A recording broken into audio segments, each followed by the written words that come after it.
Muito bem, estamos aqui para mais uma aula do curso da ETAD, Escola de Educação Teológica das Assembleias de Deus, e a matéria que nós vamos iniciar hoje é História da Igreja, parte do ciclo 2 do programa da ETAD, História da Igreja.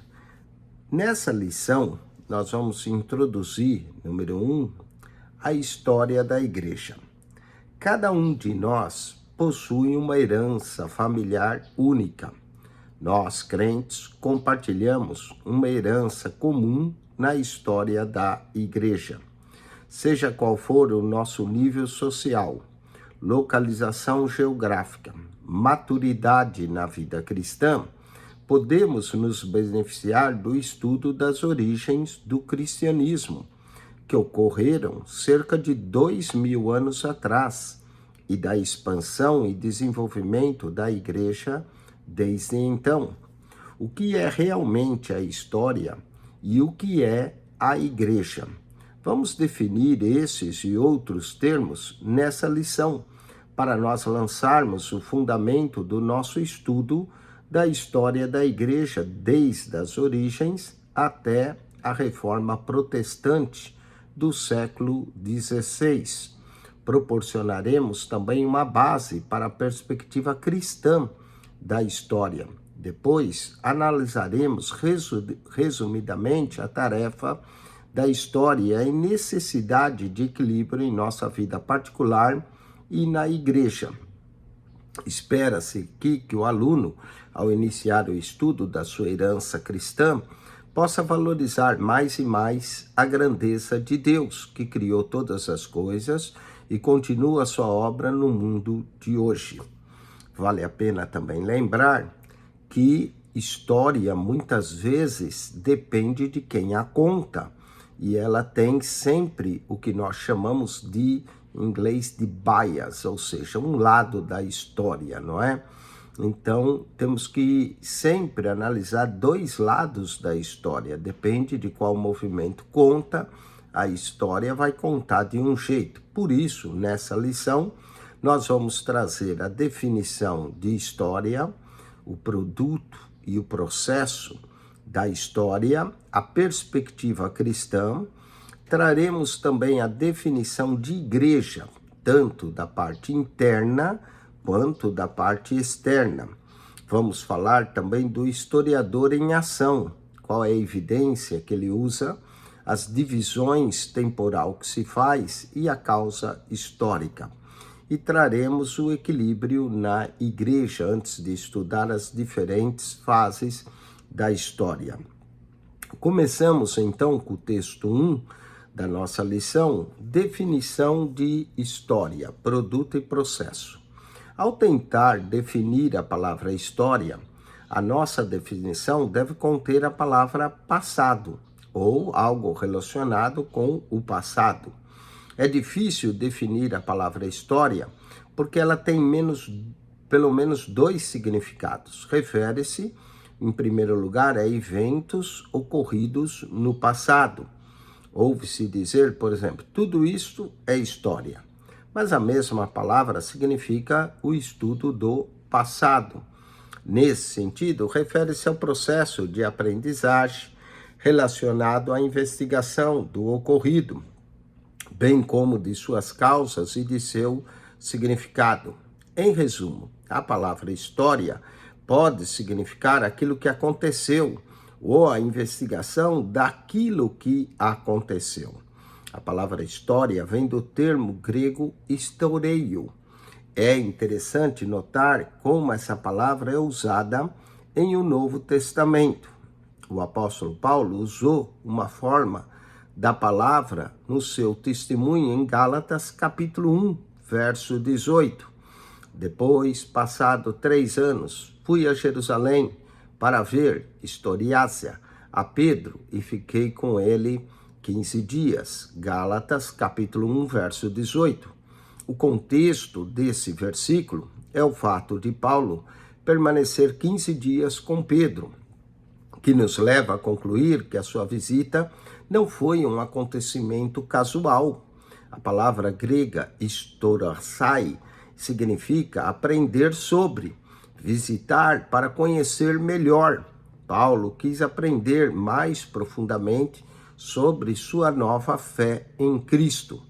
Deve ficar clara a distinção entre os eventos do passado e a investigação deles. O próprio Lucas diz que, ao escrever seu evangelho, que ele fez, depois de investigar precisamente, colocar os fatos em ordem. Lucas capítulo 1, do verso 1 ao 4.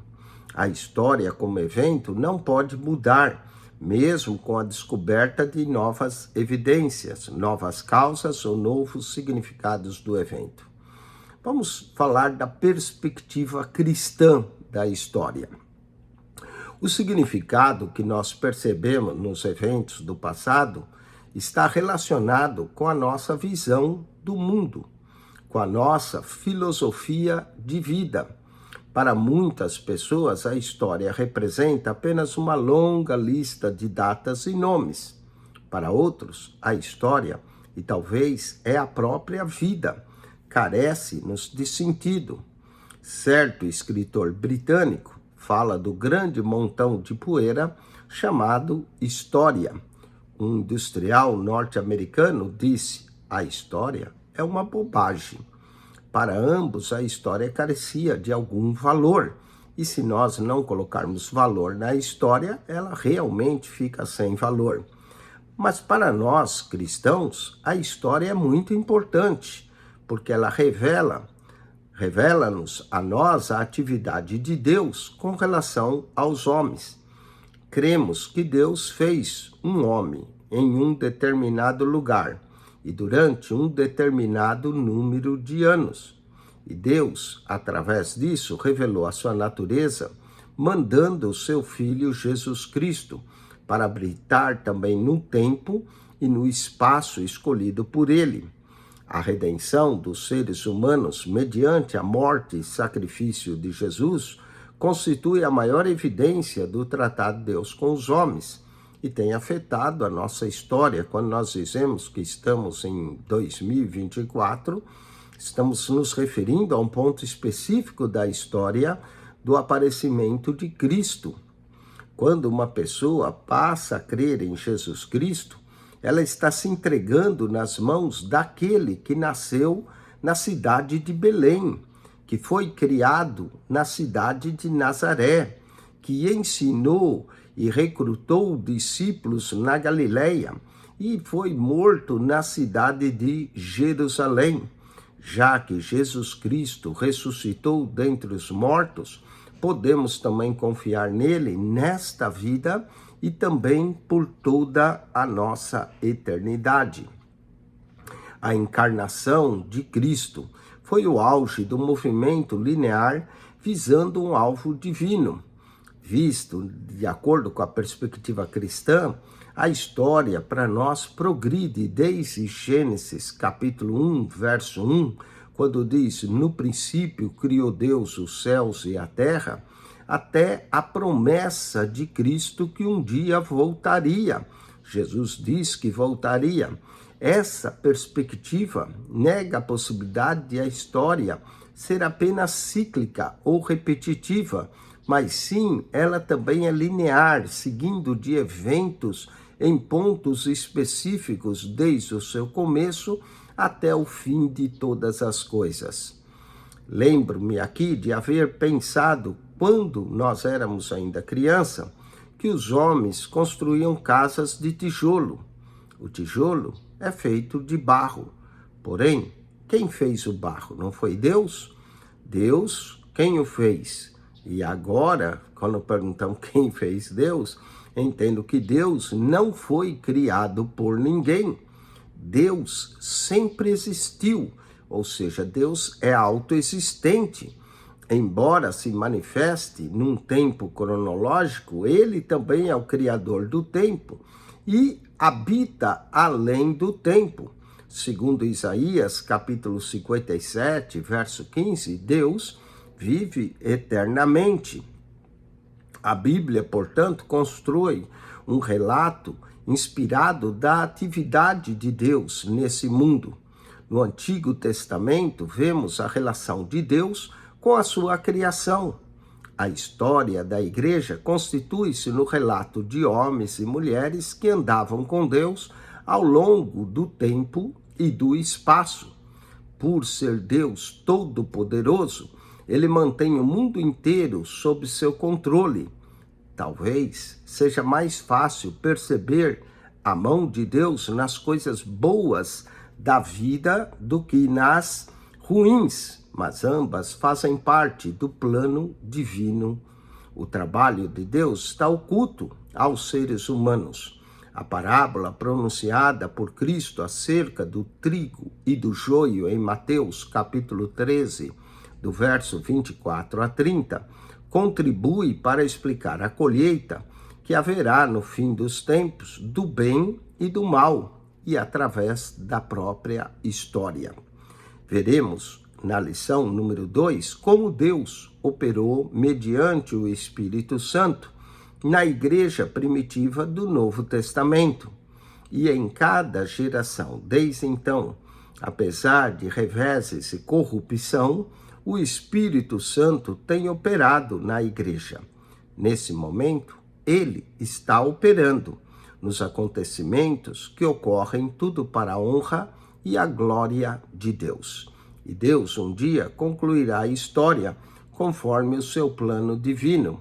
1 Coríntios, capítulo 15, versículo de número 24. Vamos aos exercícios desse primeiro texto. Antes de ler a próxima sessão, escreva uma sentença, uma definição da palavra história.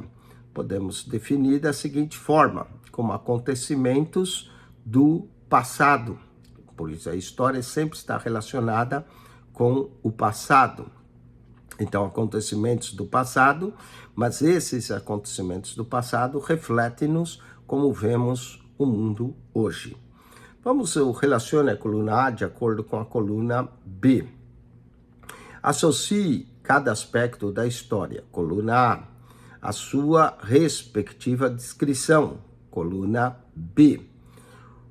Os eventos do passado, podemos dizer que isso é, número 1, o processo, a investigação, é o produto, os eventos do passado. Número 2, o produto, a investigação dos eventos do passado é o processo, número 1. Então aqui 1, 2, que é o produto, que é o que aconteceu, e a investigação desses eventos é o processo de investigação.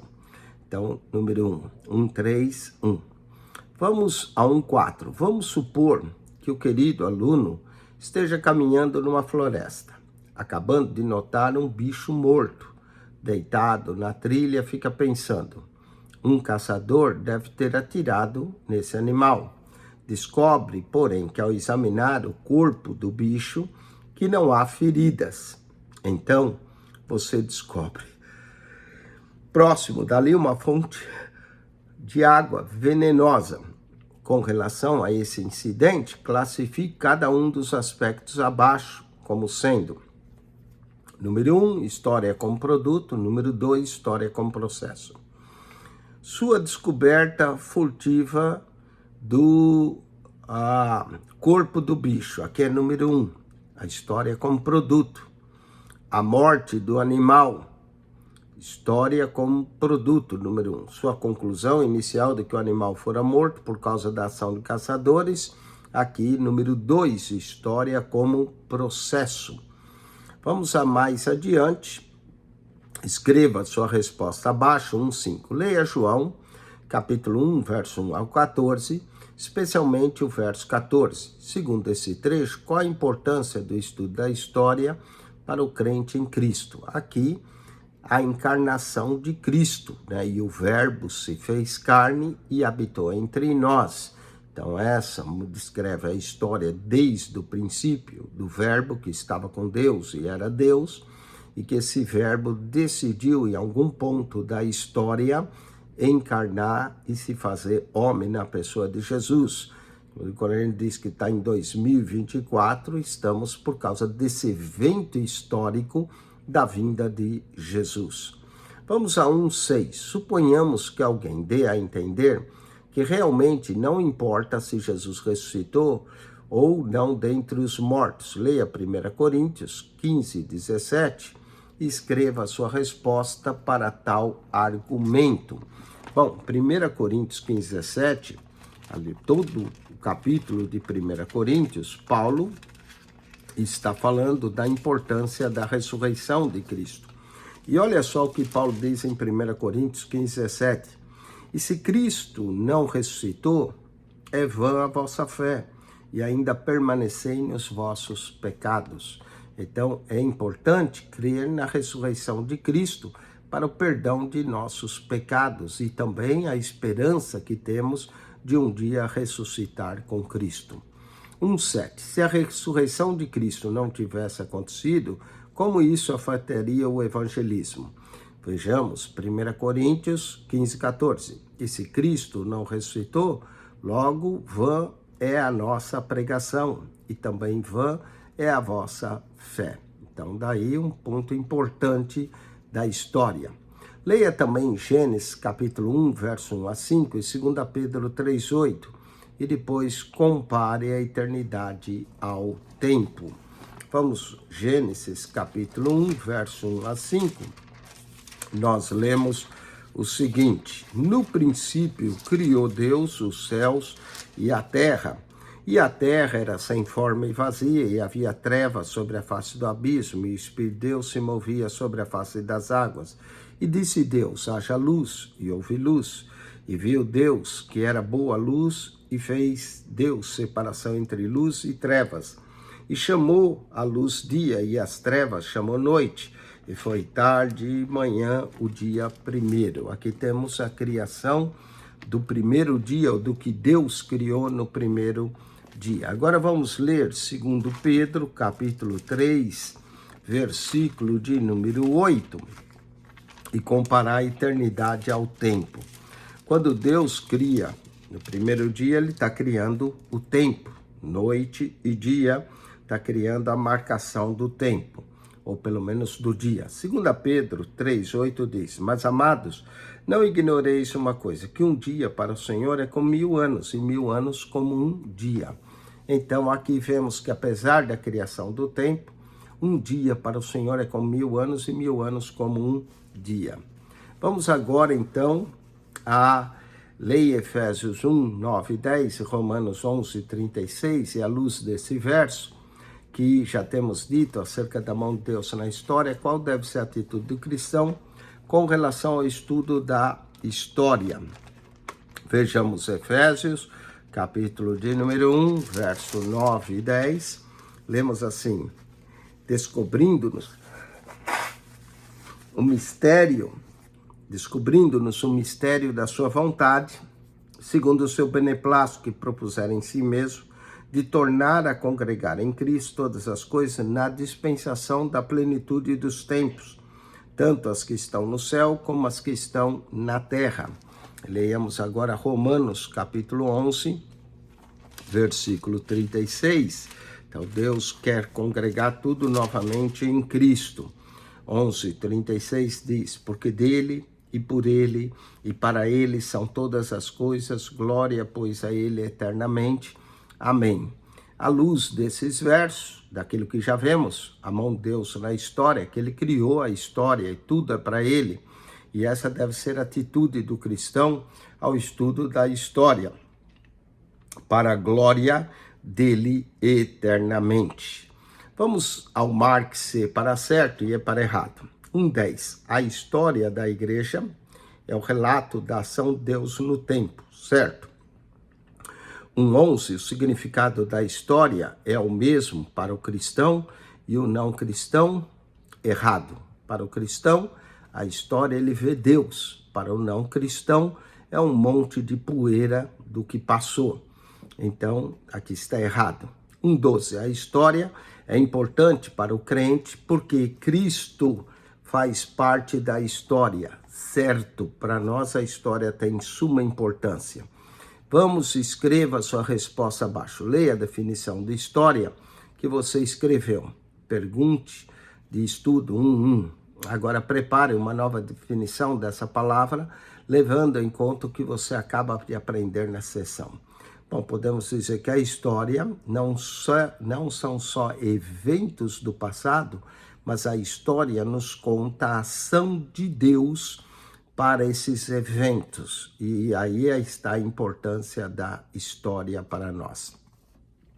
Vamos então agora ao texto 2, falando da definição de igreja, porque para nós a história da igreja. Então, já falamos a definição de história, agora vamos à definição de igreja.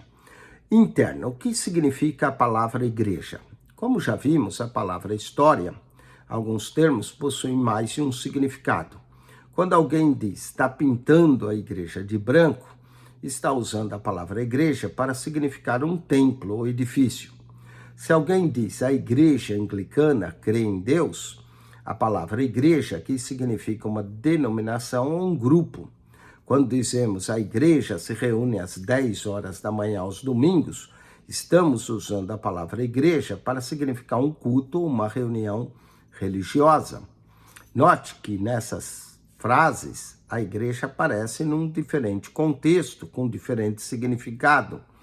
No título desse curso, a palavra igreja, para nós, não significa um templo, ou uma denominação, ou um culto religioso que se reúne, mas nós acompanharemos o desenvolvimento de um edifício, de uma confissão de fé pessoal, ou de uma forma de culto, e descobriremos o significado mais importante inerente à palavra igreja.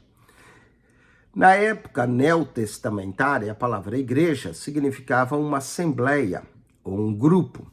Jesus, assim, usou a palavra referindo-se a esse grupo local de crentes em Mateus 18:17. Dizei à igreja, ao conjunto de todos os crentes do mundo. Mateus 16:18, edificarei a minha igreja. Então, examinaremos a igreja em determinado momento, como sendo uma congregação local. E o nosso propósito principal será examiná-lo como um corpo universal. A figura da igreja como corpo de Cristo descreve-a como um organismo. E esse organismo é um ser vivo, vivente, integrado por uma grande variedade de membros. Desempenhamos funções distintas, mas mutuamente dependentes. Essa figura do corpo de Cristo proporciona o significado interno da palavra igreja. Paulo desenvolve essa figura com muitos detalhes em 1 Coríntios capítulo 12. Falemos agora da externa palavra. Além de ser vista a igreja como um organismo vivo, a igreja também é descrita como uma organização ou ainda uma instituição. Como tal, ela possui uma estrutura física, ela possui forma de culto e ritual de culto.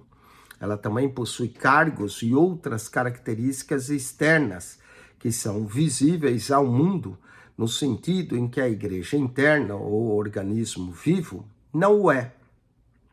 O nosso estudo da igreja e sua história naturalmente incluirá o aspecto interno dessa, bem como a natureza externa. Veremos a igreja como uma testemunha viva e visível no mundo que mostra a ação de Deus entre os homens. Todavia, não devemos cometer o erro de atribuir as falhas da igreja ao nosso santo Deus. Outros dois termos que se aplicam com frequência à igreja são a igreja visível e a igreja invisível. Apesar da fraqueza desses termos, eles são úteis para distinguir aquelas pessoas que são apenas membros nominais de um grupo cristão, daqueles que são crentes verdadeiros, confluindo plenamente na graça de Cristo. Deus conhece o coração de todos os seres humanos. Atos capítulo 1, verso 24. Entre os integrantes da igreja visível, que é a instituição, há crentes ou há insinceros que professam uma fé de apenas aparência. em contraste com outros que integram a igreja invisível, que gozam de uma relação especial com Deus, e não importa em qual parte do mundo eles estão, porque eles possuem uma fé ativa e pessoal. Naturalmente, num curso como esse, vamos dedicar bastante tempo ao exame da igreja visível e institucionalizada.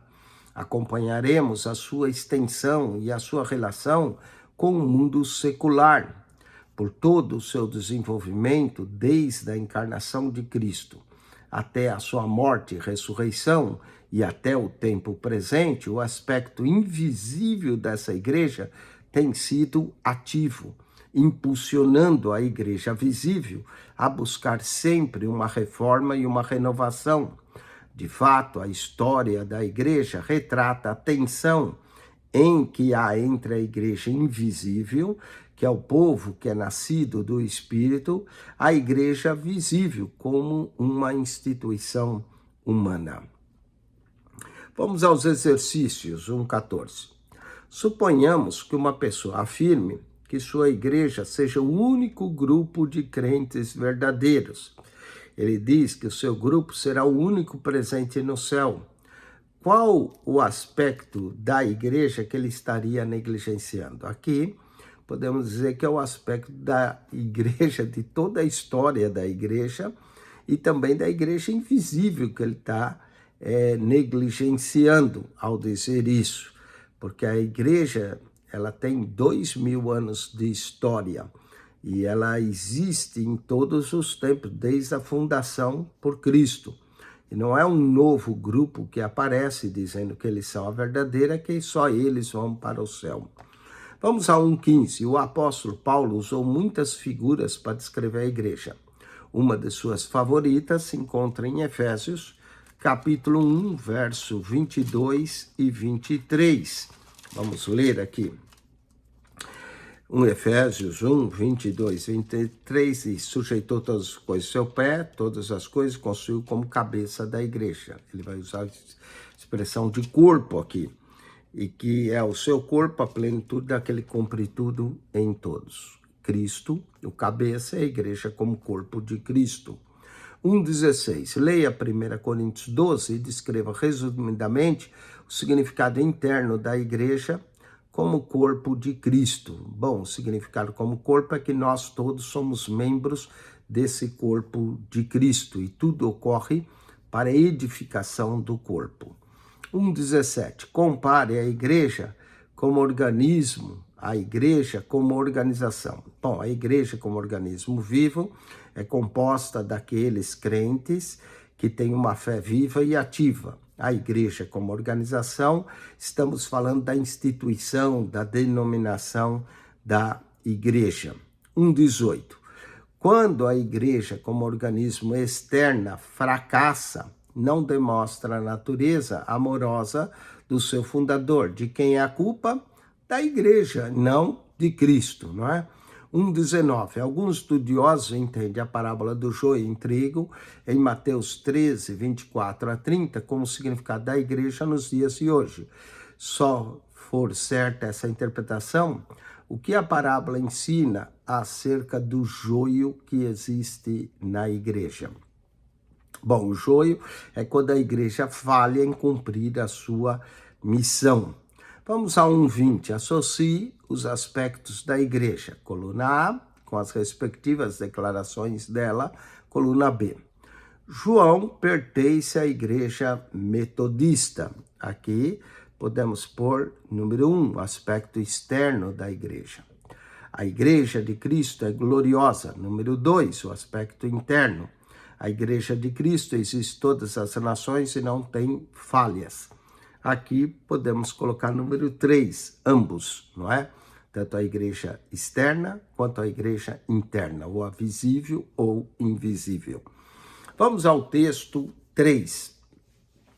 O historiador em ação. A evidência. O historiador tem a responsabilidade de avaliar a evidência deixada pelos eventos. Em primeiro lugar, ele investiga e recolhe o material informativo básico. pode constituir no relato de uma testemunha ocular, alguma pessoa que presenciou ou participou do evento. Esta seria considerada a fonte primária da informação. Uma fonte secundária constituiria num relato deixado por alguém sobre um evento baseado em suas pesquisas. Em geral, as fontes primárias são mais valorizadas pelos historiadores do que as fontes secundárias. O historiador usa também descobertas arqueológicas, tais como moedas, monumentos e edifícios. Baseando nessas indicações, ele tenta reconstruir o evento passado e determinar o que realmente aconteceu. Ele avalia a evidência por meio de perguntas como: quem foi que escreveu isso? Ou até que ponto isto é confiável? Embora ele saiba que a informação não está completa, continua reunindo informações para servir de base para as suas eventuais conclusões. Além de fazer um levantamento da evidência do passado, o historiador procura explicar os acontecimentos, proporcionando padrões e generalizações, comparações e contrastes, causas e consequências. Sua eventual interpretação é o produto da sua própria dedicação e imaginação. Assim, o historiador combina as técnicas e a habilidade de um cientista, filósofos e artista em sua tarefa de escrever a história. Os historiadores não podem escrever o que desejam ou o que houvesse acontecido, nem aquilo que poderia ter acontecido. Eles devem evitar tratar daquilo que aconteceu na sua totalidade. Certos eventos e períodos da história, como o declínio do Império Romano, pode conduzir um historiador a declarar, como efetivamente fez Eduardo Gibbon: a história não passa de um registro de crimes, tolices e infortúnios. Entretanto, um historiador cristão conhece a cura. Ele entende que Deus mandou seu Filho ao mundo, no momento específico da história, para libertar a humanidade desses crimes, dessas tolices e infortúnios. João 3, 16, 17, porque Deus amou o mundo de tal maneira que deu seu Filho unigênito para que todo aquele que nele crê não pereça, mas tenha a vida eterna. Vamos à divisão temporal. Muitos historiadores da igreja têm observado que a história do cristianismo é como a túnica sem costura de Cristo. Eles querem dizer com isso que há um fluir ininterrupto de acontecimentos. Ou seja, um evento leva a outro, e os acontecimentos do século passado contribuem para as décadas passadas. Os eventos dos últimos 10 anos afetam os desse ano. Com o intuito de nos ajudar a lembrar e entender os eventos, o historiador tenta arrumá-lo em blocos temporais. Os historiadores não estão de acordo acerca de quais divisões são as melhores. De fato, os eventos do passado podem ser divididos cronologicamente, segundo a ordem do seu acontecimento, e também podem ser divididos geograficamente, segundo o espaço físico, ou ainda podem ser divididos de modo temático, segundo o seu assunto. O quadro a seguir mostra a ordem cronológica de eventos sugerido por alguns historiadores da igreja. Do ano 33 ao ano 100, chamamos de Igreja Apostólica, até a morte dos últimos apóstolos. Depois, do ano 100 ao 313, podemos chamar a Igreja Primitiva ou o tempo dos pais da igreja, sendo que os pais da igreja, na verdade, são filhos dos apóstolos ou seus seguidores, do ano 100 ao 313. Aí do ano 313 ao ano 590, chamamos a igreja dos primeiros séculos da Idade Média, ou ainda alguns preferem chamar de Igreja Imperial, porque foi quando Roma toma o poder e Constantino declara a igreja como a religião oficial de Roma. Depois do ano 590 a 1054, podemos chamar a igreja da Idade Média ou intermediária. 1054, grande cisma. Aí surge a igreja dos últimos séculos da Idade Média, não é? Até o ano 1350, quando começa a igreja da pré-reforma, 1305 a 1517. 1517 em diante ocorre a reforma, chamada Reforma Protestante. Se o estimado aluno examinar esse índice que nós propomos nesse livro, perceberá que as unidades de estudo serão divididas de forma cronologicamente.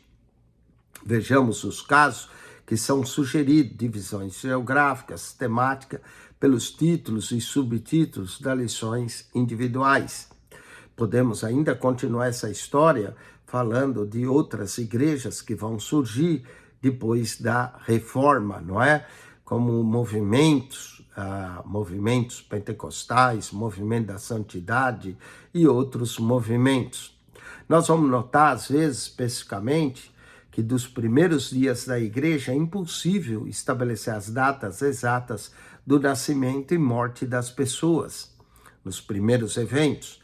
Nesse caso, indicamos datas aproximadas como letra, C, indicando a palavra latina circa, ou em torno, que quer dizer aproximadamente. Causa histórica. O historiador lida constantemente com o processo de causa e o efeito histórico para formular as suas conclusões acerca do passado. Ele deve ter cuidado ao pressupor uma relação de causa e efeito entre dois eventos, simplesmente por haver ocorrido um deles após o outro. Essa tendência é comum entre os seres humanos.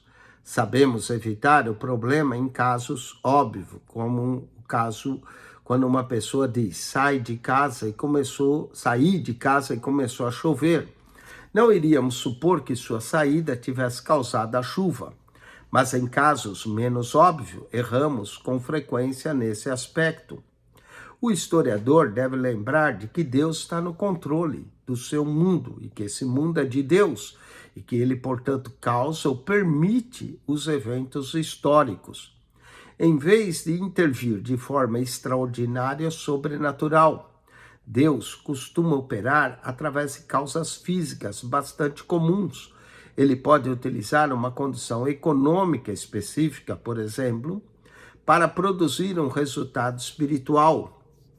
Para ilustrar isso, vemos Atos capítulo 8, verso 1 a 4, que nos relata como os cristãos saíram de Jerusalém e começaram a pregar por toda parte devido à perseguição.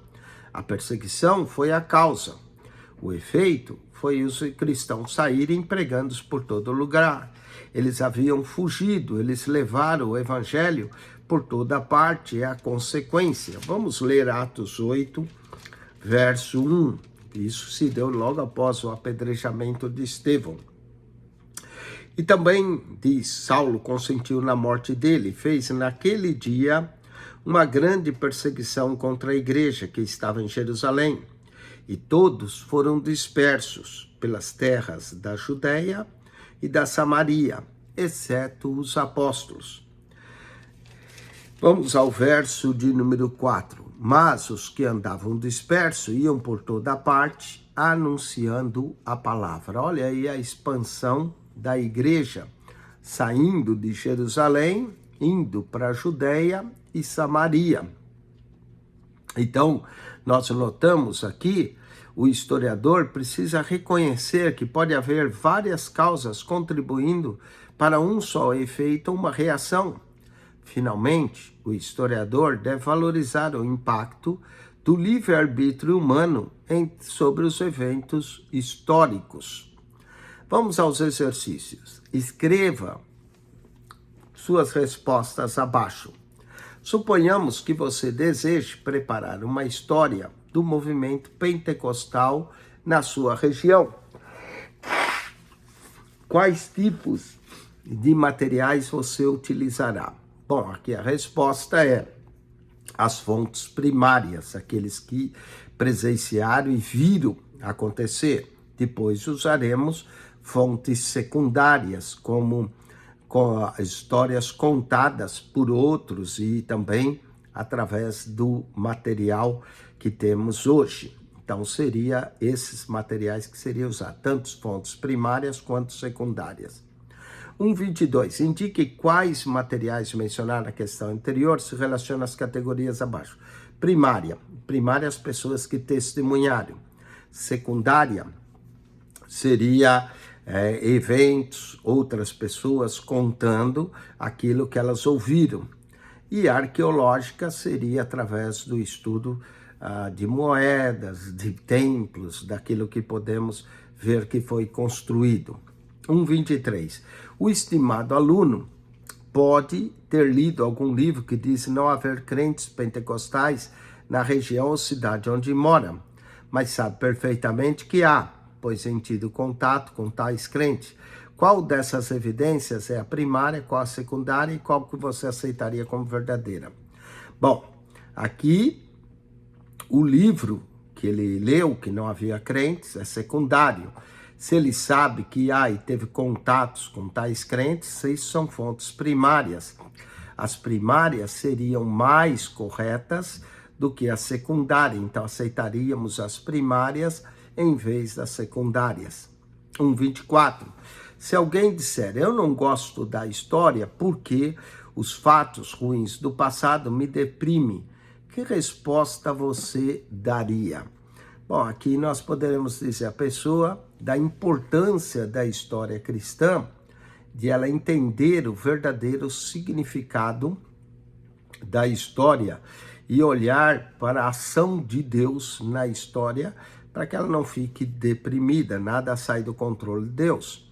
Associe o assunto do estudo coluna A com o método mais apropriado da organização coluna B. Coluna A, um movimento do tempo geral desde os dias de Cristo até o presente. Esse método é o método cronológico, letra número 1. A expansão do cristianismo a partir de Jerusalém ou de Roma, aqui é o método geográfico, número 2. Vários líderes da igreja primitiva, método temático, 3. Vamos agora, 1.26. Suponhamos que você esteja testemunhando a um indivíduo que afirme que as pessoas se tornaram crentes em Cristo por serem pobres. Como você responderia a isso? Bom, podemos dizer que o evangelho realmente é para os pobres, mas que existem também muitos ricos que se tornaram crentes em Jesus. Defina a causa histórica, indique alguns dos perigos a serem evitados na determinação das causas. Bom, aqui, perigos a ser inventados perigos de interpretação errônea da história. Vamos ao texto 4, o equilíbrio na igreja. A vida da igreja, como a vida particular de qualquer cristão, precisa de equilíbrio. A igreja deve satisfazer as necessidades emotivas, ativas e intelectuais dos seres humanos. O seguinte diagrama demonstra esse equilíbrio. O coração simboliza as nossas emoções. Ele é parte invisível da nossa vida cristã. Inclui a nossa devoção pessoal, a oração e o louvor. E pressupõe a nossa entrega a Deus e nossa obediência ao seu Espírito. Invoca nossa experiência emocional. As mãos. As mãos, aqui representa a ação do nosso serviço, labor por amor a Deus. nossa vida moral e nosso ministério. São aspectos desse serviço por meio da ação que nós, membros da igreja, devemos demonstrar e proclamar. E falemos agora da cabeça, que é o centro do intelecto. Ela é parte invisível da nossa fé em Cristo. Refere-se à nossa mente, às nossas declarações teológicas e à nossa lógica. Enfoca o nosso pensamento a respeito de Deus. Então vemos que a obra aqui é feita com o coração, com mãos e com a cabeça. E eu colocaria esse triângulo invertido do jeito que está aí, não é? Cabeça sempre está ali. Existe também, no entanto, sempre o perigo do desequilíbrio, quando o indivíduo salienta sua experiência emocional como à custa do conteúdo teológico ou do serviço ativo. Semelhantemente, há perigo de desequilíbrio para o cristão que vive pelo raciocínio, dependendo dos detalhes da sua teologia, deixando de viver com idoneidade de entregar-se a Deus. E, finalmente, pode existir ainda o desequilíbrio na vida pessoal, que diz que a sua teologia e sua experiência religiosa com Deus importam menos que o serviço cristão que ele presta. Tal pessoa, na sua constante atividade e em benefício dos outros, não consegue atingir uma vida cristã sadia e equilibrada que Deus deseja para cada crente. Não se pode negligenciar nenhuma parte da vida cristã, coração, mãos e cabeça, né, que fala de emoções, intelecto e ações. Semelhante assim, nenhum elemento pode ser exagerado à custa dos outros. Deus nos quer por inteiro. Ele deseja a nossa energia, as nossas emoções, a nossa mente e as nossas ações. Ao estudarmos a história da igreja, descobrimos certos indivíduos e movimentos que exageraram ou negligenciaram um desses três aspectos da vida cristã, como coração, emoções, cabeça, intelecto e mãos, ações. Por exemplo, alguns avivamentos enfatizam apenas o coração, as emoções e negligenciaram a cabeça, que é a doutrina ou teologia, e como consequência disso, sofreram prejuízo no crescimento e na eficácia da igreja. Se o querido aluno conseguir reconhecer essa constante tensão na manutenção de equilíbrio, terá a chave para uma compreensão da história da igreja. Nessa lição, nos lançamos aos fundamentos do nosso estudo. Estabeleceremos o significado da palavra história e como a história se relaciona à nossa fé em Jesus Cristo. Estabeleceremos que a igreja é simultaneamente o corpo de Cristo e a organização física que abrange, mas não totalmente o organismo interno. Nós aqui vamos esclarecer algumas regras ou critérios para a evidência histórica, a divisão da história e a causa histórica. Finalmente, observaremos a importância do equilíbrio que deve haver entre o nosso intelecto, a nossa emoção e a nossa ação. Peçamos a Deus que nos ajude a alcançar em nossa vida o equilíbrio que tanto o agrada. Vamos aos exercícios desta lição, ou desse texto de número 4, que é relacione a coluna A de acordo com a coluna B. Suponhamos que você seja convidado para conversar com um grupo de professores em diversas igrejas. Cada grupo sofre de desequilíbrio. Correlacione a área de desequilíbrio sofrida por cada grupo de professores e a palavra que lhe corresponda. Coluna A. Desejam servir na igreja, mas muitos deles criticam uns aos outros. Aqui podemos pôr o número 1, coração. Conhece bem a Bíblia, mas desejam dedicar o seu tempo ao ensino. Número 2, cabeça. Comunica aos alunos seu interesse pessoal, mas há poucas mudanças quanto à capacidade de compreensão da Bíblia por parte dos estudantes. Aqui podemos colocar, mas há poucas mudanças, né? Aqui seria coração. Então, desejo servir, mãos. Aqui, mas muitos deles criticam. Número 3, letra A. Número 3, número 2 na letra B. E número 1, coração, né? O problema do coração. Alguns cristãos acham que deve retirar-se de todo contato com o mundo para dedicar a oração, ao estudo e a Bíblia e a teologia. O que está desequilibrado na vida das pessoas? As mãos, as ações, né? Está desequilibrada aqui. Escreva a sua resposta abaixo. Qual é a diferença entre história como produto e história como processo? História como produto é o evento em si. A história como processo é a interpretação desse evento e ver a ação de Deus.